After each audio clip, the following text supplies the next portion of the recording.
सच की आवाज, हर खबर सबसे तेज। ये है द हिंद 24 न्यूज, सच के साथ हर वक्त।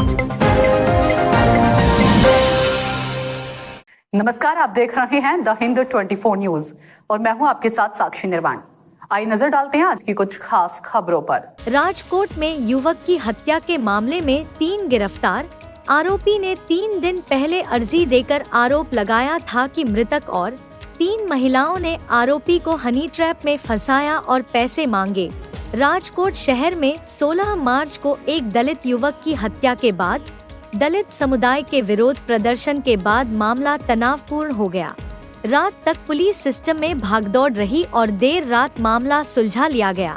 पुलिस ने भावेश वनवी नाम के युवक की हत्या के मामले में 3 आरोपियों को पकड़ लिया है, जबकि बाकी 2 आरोपियों की तलाश जारी है। पुलिस ने सोमवार को हॉस्पिटल चौक पर हंगामा करने और पुलिस को धमकी देने वाले दलित समुदाय के 3 नेताओं के खिलाफ ड्यूटी में बाधा डालने का मामला भी दर्ज किया है।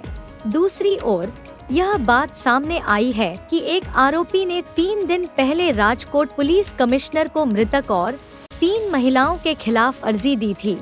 अर्जी में आरोप है कि मृतक और महिलाओं ने आरोपी को हनी ट्रैप में फंसाया और पैसे मांगे।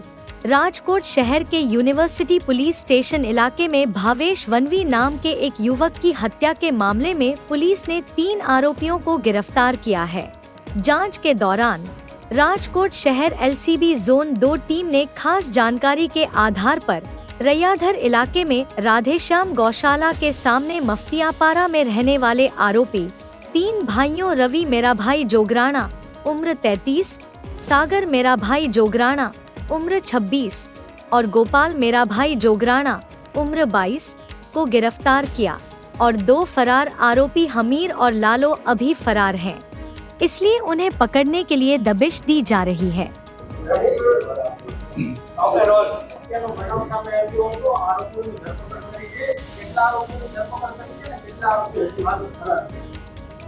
તારીખ 15 માર્ચ 2024 ના રાત્રે 10 વાગ્યાની આસપાસ એક મારામારીની ઘટના બનેલી હતી રાજકોટ શહેર ખાતે, જે અંતર્ગત યુનિવર્સિટી પોલીસ સ્ટેશન ખાતે હત્યાના પ્રયાસ બાબતે ફરિયાદ દાખલ કરવામાં આવી હતી અને તેમાં સામેલ 3 આરોપીઓ અત્યારે સાગર જોગરાણા, ગોપાલ જોગરાણા તથા રવિ જોગરાણાની રાજકોટ શહેર પોલીસ દ્વારા ધરપકડ કરવામાં આવેલી છે। આ બનાવની વિગત કંઈક એવી હતી કે આ કામના મરણ જનાર જે ભાવેશ વણવી છે તેમના દ્વારા હમીર જોગરાણા કે જે આ ફરિયાદના મુખ્ય આરોપી છે તેમના વિરુદ્ધ સિચોડાને લઈને ફરિયાદ કરવામાં આવતી હતી વારંવાર, તથા મરણ જનારના એક રૂપાલીબેન નામના મહિલા જોડેના સંબંધો હતા તથા હમીર જોડે પણ તેને ઇન્સ્ટાગ્રામમાં વાતચીત થતી હોય એને સંબંધનો શક હોય, જે બાબતે ભાવેશ વણવી જે આપણા મરણ જનાર છે તથા મુખ્ય આરોપી જે હમીર જોગરાણા છે તેમના વચ્ચે મંદુક હતું અને તે બાબતે આ ઝઘડો થયેલો હોવાનું પ્રાથમિક તપાસમાં સામે આવેલ છે।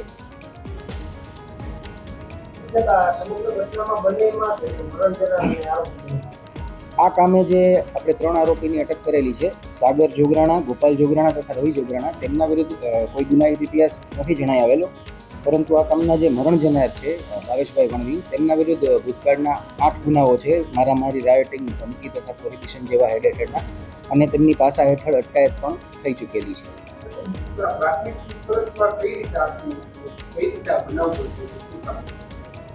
સોરી,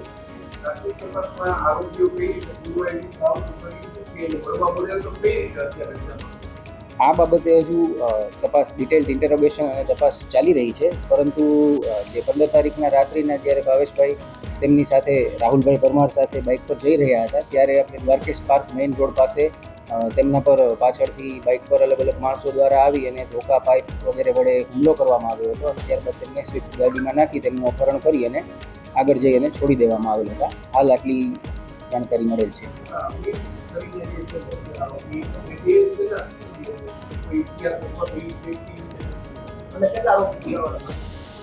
હમીર જોગરાણા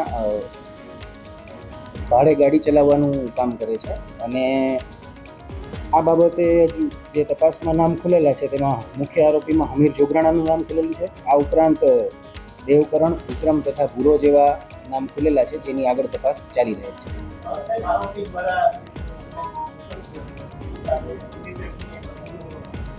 જી, યુનિવર્સિટી પોલીસ સ્ટેશન ખાતે એક અરજી કરેલી હતી, જેમાં અમે વિગત જણાવી એ રીતે જ કે કૃપાલીબેન અને ભાવેશ વણવી વચ્ચેના જે સંબંધો હોય તેના આધારે તેમને હની ટ્રેપની ધમકી પણ આપવામાં આવેલી હતી, જે બાબતે જોગરાણા દ્વારા અરજી દાખલ કરવામાં આવેલી.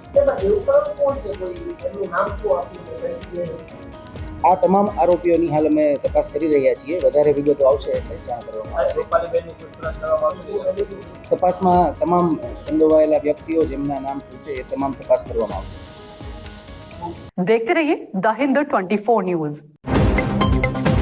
सच की आवाज हर खबर सबसे तेज, ये है द हिंद 24 न्यूज, सच के साथ हर वक्त.